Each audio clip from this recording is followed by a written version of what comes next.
உங்கள் favourite TV ஷோக்களை இனி miss பண்ண தேவையில்லை. ஜீ5 இல் முற்றிலும் இலவசமாக காணுங்கள். இங்கேயும் எப்பொழுதும். சாமுண்டி சிரம மகளத்தான் உங்க குழந்தை கல்யாணம் பண்ணிக்கிறனாரா? ஆமா சார். மண்டபத்துல இருந்து காணாம போயிருக்காருன்னா உங்களுக்கு யார் மேல டவுட் இருக்கா? இருக்கு சார். யார் மேல? சாமுண்டீஸ்வரி மேல சார். என்னது சாமுண்டி சிரம மேலையா? மகளை கல்யாணம் பண்ணிக்க போற மாப்பிளைய அவங்க எதுக்கு தூக்கணும்? அதுக்கான மோட்டிவே இல்லையே. இல்ல சார், அவங்களுக்கு ஆரம்பத்துல இந்த கல்யாணத்துல ஆர்வம் இருந்துச்சு. பின்னாடி யாரும் எங்களை பத்தி அவங்க கிட்ட தப்பு தப்பா போட்டு கொடுத்திருக்காங்க. அதனால அவங்க இந்த கல்யாணத்துல பெருசா ஆர்வம் காட்டல. அதனால என் குழந்தைன மாப்பிள்ளையா ஏத்துக்க கூடாதுன்னு அவங்கதான் எங்கேயாவது கடத்தி வச்சிருப்பாங்கன்னு நான் உறுதியா நம்புறேன் சார். அவங்க செல்வாக்கான லேடின்னு தெரிஞ்சிருந்தா அவங்க மேல கம்ப்ளைண்ட் கொடுக்குறீங்களா? ஆமா சார். அவங்க யாரா இருந்தா எனக்கு என்ன? அவங்கள நீங்க தான் கூப்பிட்டு விசாரிச்சு என் குழந்தைன எப்படியாவது கண்டுபிடிச்சு கொடுக்கணும் சார். சரிம்மா, ஒரு கம்ப்ளைண்ட் எழுதி கொடுங்க, மத்தத நான் பாத்துக்கிறேன். சரிங்க சார்.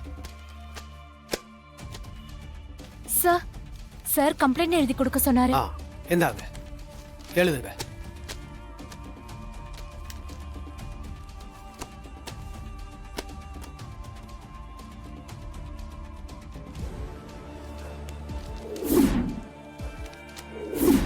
Thanks sir. பரவாயில்லம்மா.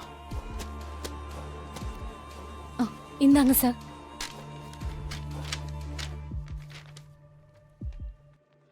சரி, நீங்க கிளம்புங்க, நான் பாத்துக்கிறேன். சரிங்க சார்.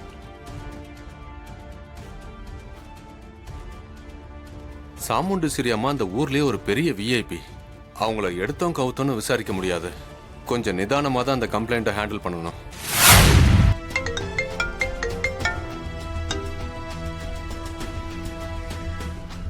ஹலோ. ஹலோ, சாமுண்டீஸ்வரி மேடங்களா?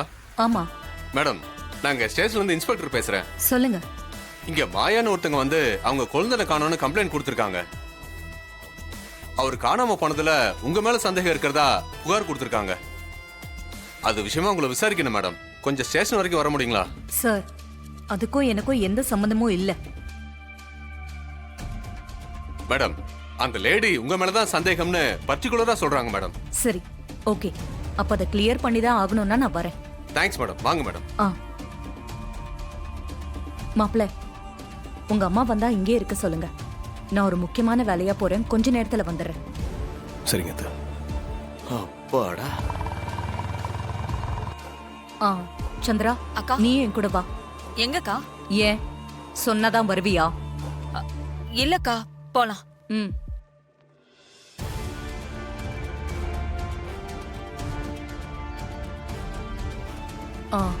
உனக்கு டிரைவிங் தெரியுமா? தெரியும் மேடம்.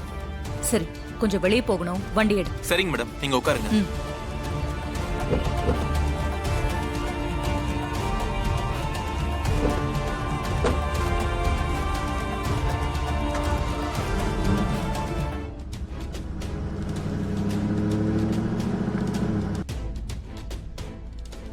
அப்பாடா மாமா, அத்தை வெளியே போயிட்டாங்க. இந்த நேரத்துல உங்க தங்கச்சி வந்துட்டு போயிட்டாங்கன்னா எந்த பிரச்சனையுமே இல்ல. ஆமா மாப்ள, இந்த கேப்ல வந்துட்டு போயிட்டான்னா எந்த பிரச்சனையும் இருக்காது. பாப்போம் என்ன நடக்குதுன்னு.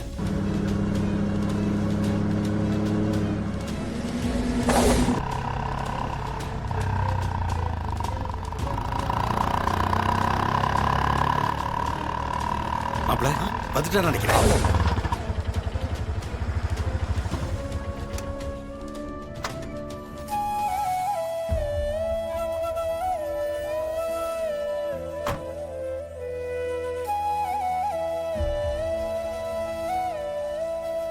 அபிராமி,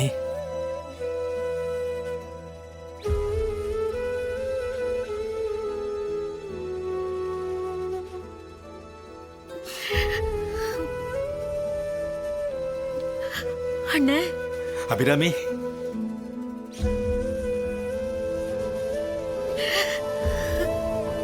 அபிராமி, அண்ணே. அபிராமி வந்துட்டியா? நல்லா இருக்கியா அண்ணே? நான் நல்லா இருக்கம்மா. நீ எப்படிமா இருக்க? எனக்கு என்னன்னு, நான் ரொம்ப நல்லா இருக்கேன். என் வாழ்க்கையில என்னென்னமோ நடந்து போச்சுமா. உங்களை எல்லாம் பார்க்காமலேயே இருந்துட்டேன். அதை நினைச்சு ஒவ்வொரு நாளும் எவ்வளவு வேதனைப்பட்டிருக்க தெரியுமா? அதே நிலைமையில தான் நானும் இருந்தேன். எப்படி வாழ்ந்தவங்க நாம, எப்படி தனித்தனியா ஒருத்தர் முகத்தை ஒருத்தர் பார்க்காம பிரிஞ்சு கிடந்ததை நினைச்சு பல நாள் தூங்காம அழுது இருக்கேன். அதை இப்ப நினைச்சாலும் என் மனசு தாங்கலம்மா. என் பொண்ணுங்க பெருசாகி சடங்கு பண்ணும் போதெல்லாம் மாமா முறைக்கு உன் பிள்ளைங்க வந்து நிக்கலையேன்னு நான் எவ்வளவு ஃபீல் பண்ணியிருக்கேன் தெரியுமா? அதே போல உன் பிள்ளைங்களுக்கு மொட்டை அடிச்சு காது குத்துறப்ப ஒரு தாய் மாமனா என்னால வர முடியலேன்னு ரொம்ப வேதனைப்பட்டிருக்கம்மா. விடுங்க, எல்லாம் நம்ம தலையெழுத்து, அவ்வளவுதான். பழச நினைச்சா நிம்மதி இல்லாம தான் போகும். இப்பதான் நம்ம சம்மதி ஆயிட்டோம்ல. என் மகன் உங்க வீட்டுக்குள்ள வந்துட்டான். இனிமே எல்லா பிரச்சனையும் தீர்ந்து நம்ம 2 குடும்பமும் சேர்ந்துடும். ஆமாம்மா, கார்த்தி வந்ததுக்கு அப்புறம் நான் ரொம்ப தெம்பாயிட்டேன். வாமா உள்ள வா. வாங்கம்மா.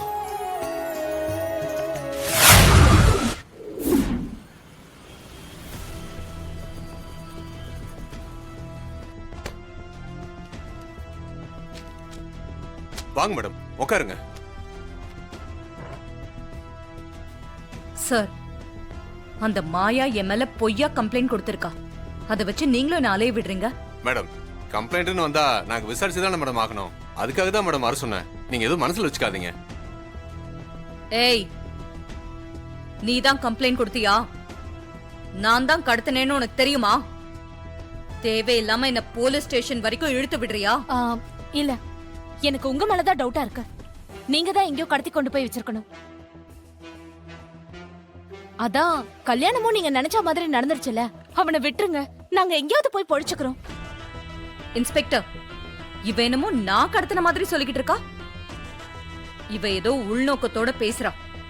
அவன் காணாம போனதுக்கும் எனக்கும் எந்த சம்பந்தமும் இல்ல. சும்மா வேணும்னே பழிய போட்டுக்கிட்டு இருக்கா. என் பொண்ணுக்கு அவனை நிச்சயம் பண்ணிட்டு நானே அவனை ஏன் கடத்தணும்? யோசிச்சு பாருங்க. மண்டபத்தை விட்டு அவனாதான் ஓடி போயிருக்கணும். அவன் ஏன் ஓடுனா, எங்க ஓடுனான்னு நீங்க தான் கண்டுபிடிக்கணும். தேடுற மேடம், எல்லா இடத்துலயும் அலர்ட் பண்ணி அவர் தேட சொல்ற மேடம். இது பாருங்க, அவனால என் பொண்ணு கல்யாணத்துல எவ்வளவு குழப்பம் நடந்துருச்சுன்னு தெரியுமா? என் பொண்ணு எவ்வளவு மன உளைச்சலுக்கு ஆளானான்னு எனக்கு தான் தெரியும். இதுக்கெல்லாம் இவ கொழுந்தனும் என்ன சொல்ல போறாங்க? இல்ல, இவங்க அதையும் இதையும் பேசி தன் மேல தப்பு இல்லங்கிற மாதிரி எஸ்கேப் ஆக பாக்குறாங்க. மா, நீங்க கொஞ்சம் பேசாம இருங்கம்மா. அப்போ உங்களுக்கும் மகேஷ் காணாம போனதுக்கு எந்த சம்பந்தம் இல்லைன்னு சொல்றீங்களா மேடம்? இதுதான் சார் நான் ஆரம்பத்துல இருந்தே சொல்லிக்கிட்டு இருக்கேன். நீங்க அவனை கண்டுபிடிச்சா நானும் சந்தோஷப்படுவேன். சரி, நீங்க கிளம்புங்க மேடம், நான் பாத்துக்கிறேன். சார், என்ன சார் அவங்கள போக சொல்றீங்க? அவங்கள நல்லா விசாரிச்சா கண்டிப்பா உண்மை வெளியே வரும் சார். மா, விசாரிக்கிறத பத்தி நீங்க எனக்கு பாடம் எடுக்க வேண்டாம். என்ன பண்ணணும், எப்படி விசாரிக்கணும்னு எனக்கு தெரியும். மேடம், நீங்க கிளம்புங்க மேடம், நான் பாத்துக்கிறேன். சார், இந்த கேஸ் விஷயமா நீங்க எப்ப என்ன உதவி வேணாலும் என்ன கேளுங்க. நான் செய்ய தயாரா இருக்கேன். ஓகே மேடம், வரேன் சார். நீங்க கிளம்புங்க, நான் பாத்துக்கிறேன்.